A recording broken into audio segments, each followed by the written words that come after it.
representative to complain about her new purchase. First, you have some time to look at questions 1 to 5.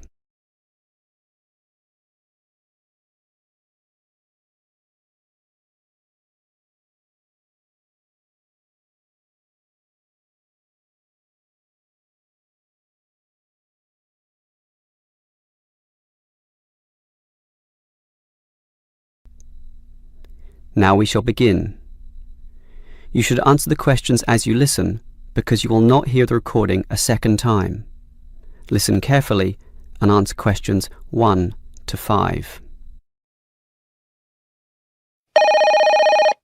Hello, is this the Dynamo Motorcycle Company? Yes, it is. How can I help you?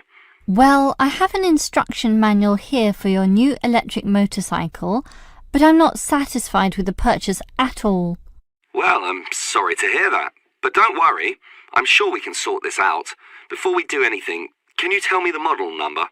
At the top of the instruction manual here it gives the model number RTY34. TY34. Okay. Now, what's the nature of your complaint? It's many things actually. The biggest problem is that you say in your manual that the battery will take the motorcycle 30 kilometres. That's right. Well, it's lucky to take me 8. The battery is usually flat by then, often leaving me stuck at the side of the road. Are you sure you're charging it correctly? I'm fairly sure. I follow all the instructions and plug it in for a long time. And are you sure you charge it for the required 3 hours? I charge it until the charging light goes off, and that's 2 hours, so that should be enough. And there's a serious design fault with this motorcycle. When you're riding it, there's no meter to show you how much power is left, so you actually don't know when the machine is going to stop working. There's a voltage gauge. Yes, but that tells you nothing. The needle fluctuates about from 55 to 45, so whatever it says is meaningless. According to the manual, you're meant to charge the battery if the needle falls under 50 volts. But even when you charge it, it can go below 45. As I said, the needle just waves all over the place. The result is that I'm always worried that the bike will leave me stranded in the middle of nowhere. Well, I'm sorry about that. Sure, but what are you going to do about it? Unfortunately, we don't have a refund policy, but if you take the bike to one of our shops, our mechanics will look at it. Perhaps there's a problem that we can fix. The gauge, for example. The other problem is the battery. I actually weighed it and it's almost 6 kilograms, yet you say in your manual that it weighs only 3. I can barely pick the thing up, so it's not 3 kilograms at all. Maybe you purchased the wrong model by mistake. I doubt that very much. Basically, I think I've been defrauded and I'd like to know what you're going to do about it. All right, I'll put you through to our complaints department. Before you hear the rest of the conversation, you have some time to look at questions 6 to 10.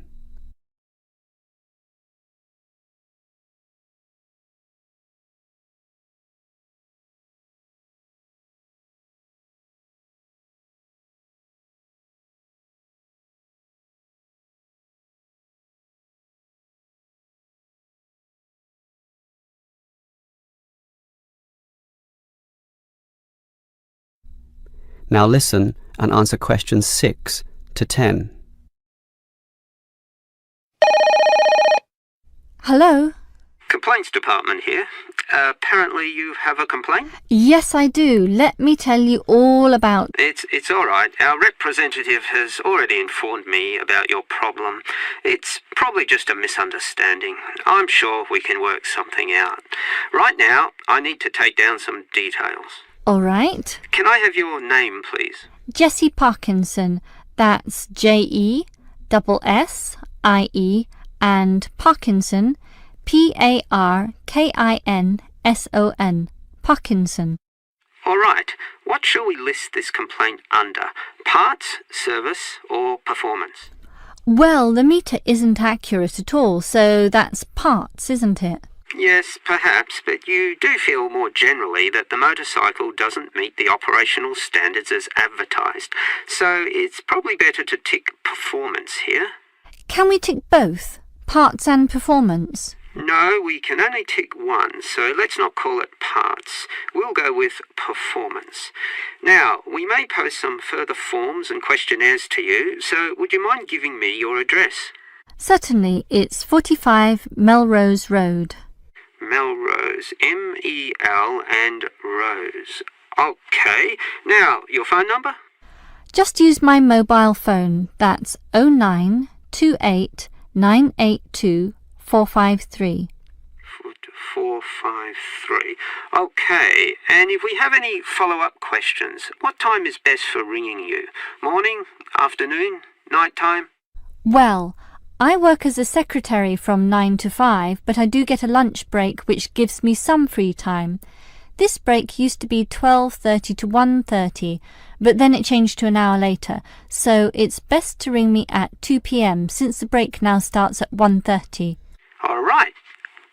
That's all for now. We just need to do our own investigation and we'll probably ring you back tomorrow. I'm sure we can get to the bottom of this. That is the end of part 1. You now have half a minute to check your answers.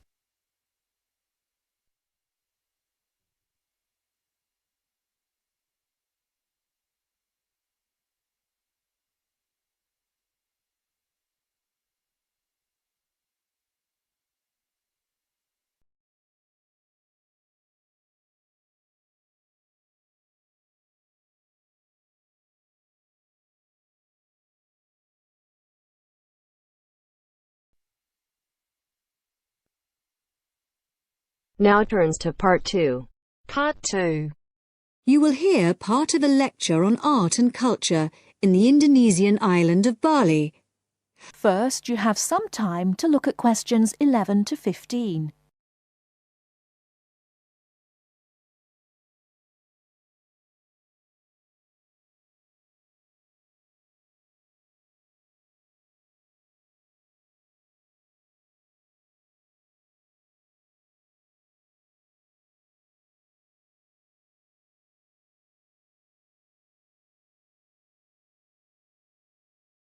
Now, listen carefully and answer questions 11 to 15.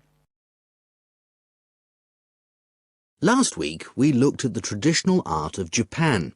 In this week's lecture, we're going to move south and look at the very special way in which art has developed in the beautiful island of Bali, which is now part of Indonesia.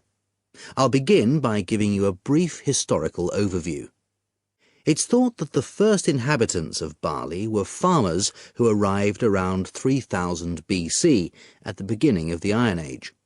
They probably originally came from China, and in Bali they cultivated rice and built temples ornamented with wood and stone carvings and statues. The Hindu religion was introduced in the 14th century AD, and this has remained the main religion on the island. This was an important period in the artistic development of the island, when sculptors, poets, priests and painters worked together in the service of the ruling families. Rather than painting everyday scenes, artists concentrated on narrative paintings illustrating the epic stories of Hinduism. Bali's rich natural resources have always made it an alluring goal for merchants, and from the 17th century onwards, Dutch ships visited the island to trade in spices and luxury goods. Gradually, the old royal families lost their power, and eventually, in 1906, the Dutch East Indies Company was founded, and the island became a colony. In the 20th century, art then took on a very different role, as a tool accessible to everyone in the fight of the Balinese people against colonization, rather than as the property of a minority. Shortly after this, in the 1920s, stories of the beauty of the island of Bali began to spread around the world, and Balinese art underwent another vast transformation with the advent of tourism to the island. At first, this was only on a small scale, but it had important effects. Expatriate artists from Holland and Germany settled on the island, bringing paper, Chinese ink and other new materials with them. They worked with local artists, encouraging them to experiment with concepts like naturalism, expressionism, light and perspective, as well as to move away from the traditional focus on narrative painting towards something closer to their own experience. When independence came in 1945, this desire for an art to match a new national identity became stronger, and the traditional narrative paintings started to give way to scenes showing the everyday life of the Balinese people, harvests, market scenes and daily tasks, as well as the myths and legends of their history.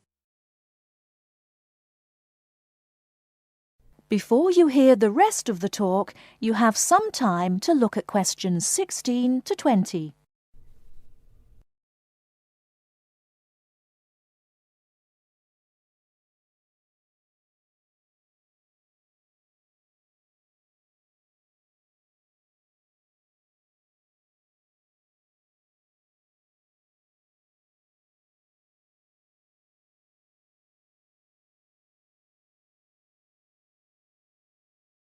Now listen and answer questions 16 to 20. Many of the features that give this art its special place in the world today can be traced back to these historical roots. One feature that is rooted in the events of the last century is that today in Bali, the production and the appreciation of art is not restricted to a minority. In fact, there is a famous saying that in Bali, everyone is an artist. And it's not considered that to make art or talk about art, any formal training is needed. Art is just produced as part of Balinese life. Even fruit salad is served with flowers strewn on top. One factor which has contributed to this productivity is Bali's fertility. Over the centuries, the rich soil and the fact that food and shelter are readily available has given the islanders the leisure to develop their arts. While painting, sculpture, carving and music have traditionally been the province of men, women have channeled their creative energy into making lavish offerings to the gods with spectacular pyramids of flowers, fruit and cakes offered at the temples on festival days and celebrations. All these kinds of art still have close links with the religion of the people and are something that people do on a daily basis. Another special characteristic of art in Bali is that it is not generally seen as an individual pursuit. In the West, art is often carried out by the artist on his own, reflecting his own individual world-view in the hope of achieving personal wealth and fame. For Balinese artists, art is something that's done as a group, and many artists may participate in one piece of work. And Balinese art is not restricted to temples and offerings. It decorates objects such as jackets, motorcycles, hotel menus, and so on. But perhaps the most significant characteristic of Balinese art, and one that distinguishes it most from the art of the West, is to do with its expected lifespan. Carvings are made in soft stone, which is gradually destroyed over the years. The humid climate rots paper and cloth paintings. The magnificent offerings of fruit and sweets are eaten. Wooden statues are destroyed by insects. But Balinese artists accept that their work is ephemeral, not permanent, and instead of slavishly preserving the originals, they produce new art. And all this rebuilding, renovating and replacing means that the island's art continually evolves and perpetuates itself. That is the end of part 2. You now have half a minute to check your answers.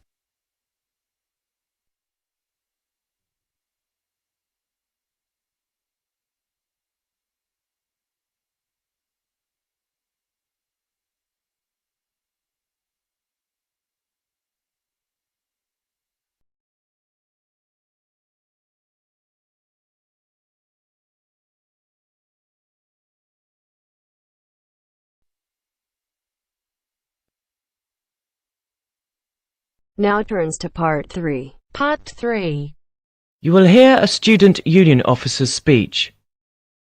First, you have some time to look at questions 21 to 25.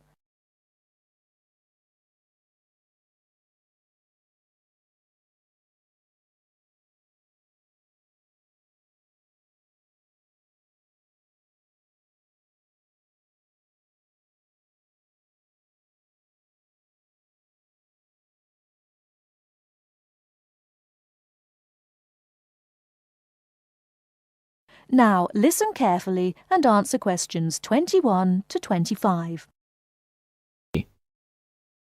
Hi there. May I wish you a very warm welcome to Ealing College, and more especially to the Student Union. The Student Union is run by 4 sabbatical officers, of which I am one. As the president, I am charged with the overall day-to-day running of the union itself, according to established policies within the Constitution. We also have a brilliant staff team who'll help us, and you'll meet them when you have 5 minutes to drop in and see us. The last year has seen the Student Union grow from incorporating a bar and a few offices with a small shop into being a thriving concern, which controls, to its credit, 2 bars, a cafe bar or restaurant, a shop, a comprehensive welfare department, and numerous offices. All this has been achieved by sheer hard work and dedication on the part of last year's sabbatical team and staff, who overcame many obstacles and teething problems, but won through in the end. This year, our aims as a team will be to consolidate on what has already been achieved, and to secure the future of the Union. With the new post of Vice President, Social and Communications, our main emphasis will be on communications within the college, which has always proved a problem in the past, but one which we hope to improve upon this year. One way will be the regular publication of a Student Union magazine, so all you budding journalists, come on down. Before you hear the rest of the talk, you have some time to look at questions 26 to 30.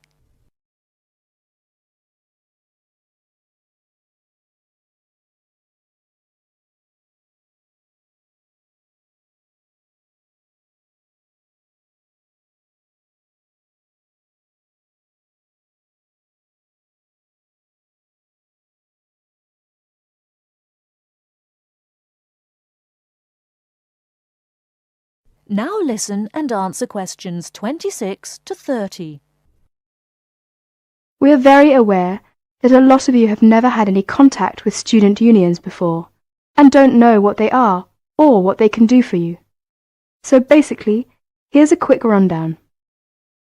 If you have any problems at all, either when you start college or throughout your time here, don't hesitate to drop in the SU office in the North Building and see Pat, our office assistant. She will be able to help you with most of your day-to-day general inquiries, or if she can't, she will direct you to one of our staff who can. Myself and the other 3 vice presidents are here every day, and if you need to see us, just fix a time with Pat, and we'll be only too happy to help you. By the way, queries or problems can range from a late grant check, finding a place to live and academic matters, right through to the best places to eat, directions to the bar, or somebody blocking you in the car park. We'll give anything our best shot. Please remember, while you're at Ealing, that going to college is not just about education. Make sure you enjoy yourself as well, because believe me, time will fly once you're here. Ealing is a really good place to live, as there is lots to see and do. And don't forget, the metropolis of central London is only 20 minutes away by tube. Finally, the Student Union is an organisation run by students for students. So if there is anything you don't agree with, or you have any new ideas, please come along to the Union General Meetings and don't be afraid to speak up. Or you could give up a little of your time and stand for the Executive Committee, which is made up of students who help us out with lots of interesting things. I would like to take this opportunity to thank all the sabbaticals of the last 2 years who have worked so hard. My very special thanks goes to Winston, Martin and Peter and all the staff who not only did a great job, but have been my good friends as well. Lots of luck and success for your year at Ealing. Work hard, but play hard as well. That is the end of part 3. You now have half a minute to check your answers.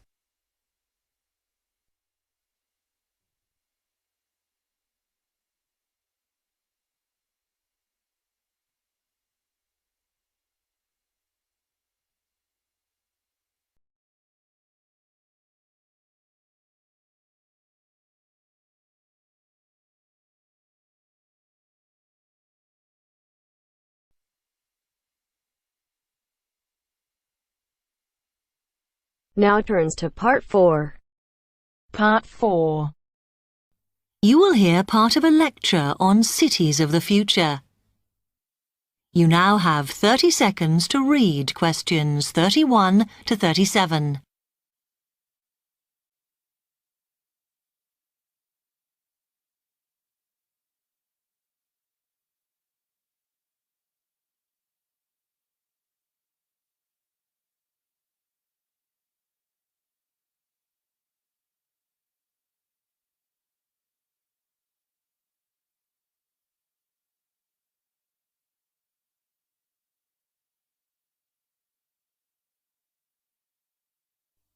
OK, we've been looking at how societies will develop in the future and at the increase in the size of cities. So I want to talk to you today about the key considerations in these cities of the future. There are 3 key elements I want to look at, and these are the new features they will have, issues of size, and the main problems to be considered. First of all, individual transportation will be a big factor in these new megacities as public transport becomes unmanageable. There'll be a huge rise in the use of segways, which are personal transporters like motorized scooters. As a result, and partly also to reduce pollution, roads will be altered so that they are narrower and will take up less of a city's space than they do currently. Naturally, this is a major change to the infrastructure, and something that may hinder it is the huge amount of investment it will require. The next thing is, what is going to happen to the commercial areas? We do not want these to become even larger concrete jungles than they are at present, so we have to look at design. And current designs for city development include building gardens on the roofs of these buildings to make a more pleasant environment for workers. And you may think that these areas will expand to cope with increased commercial activity. In fact, the prediction is that they will cover 1/5 of the area that they do at present as we build upwards. The exception to this is shopping centres, which we predict will expand with more and more temperature-controlled malls. What may cause difficulties is that the superstores will be confined to the outer edges of the city, as they will be too big to fit into the new malls. Then, of course, there are the residential areas, and these will undergo their own changes. One particular development will be houses which are built from glass, as innovations in this material allow it to provide light without causing problems with temperature inside a building. The residential areas will not be allowed to expand without limit, as happens in some areas at present, and their size will be restricted to a population of 15,000. One issue, which has yet to be resolved, and I'm not sure it ever will be, is how we manage to house older residents. They will be increasing in numbers as time goes on. Finally, how will these cities live? We know we have limited energy sources, so what will we do? Well, something currently in development, which will be a feature, is that waste is going to become an energy source. For example, to provide gas in homes. Also, as new technology and systems are developed, we will find that energy plants will become smaller. Another energy source we could use, but one which raises issues of having enough space and too much noise, is wind farms. Because of the problems, I'm not convinced these will be the grand solution to our energy problems that we thought they were going to be. You now have 15 seconds to read questions 38 to 40.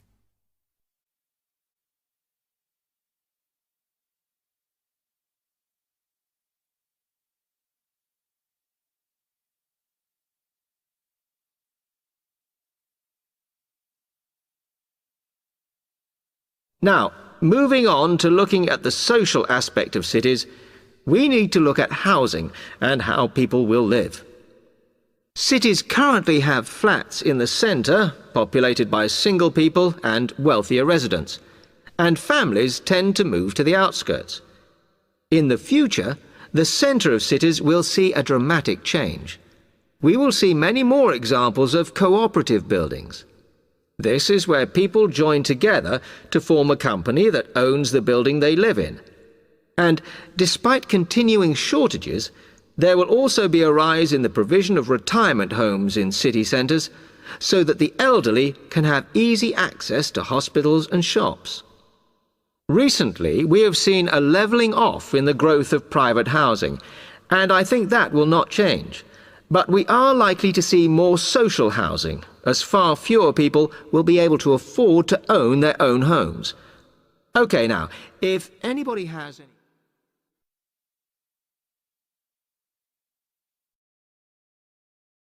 That is the end of part 4.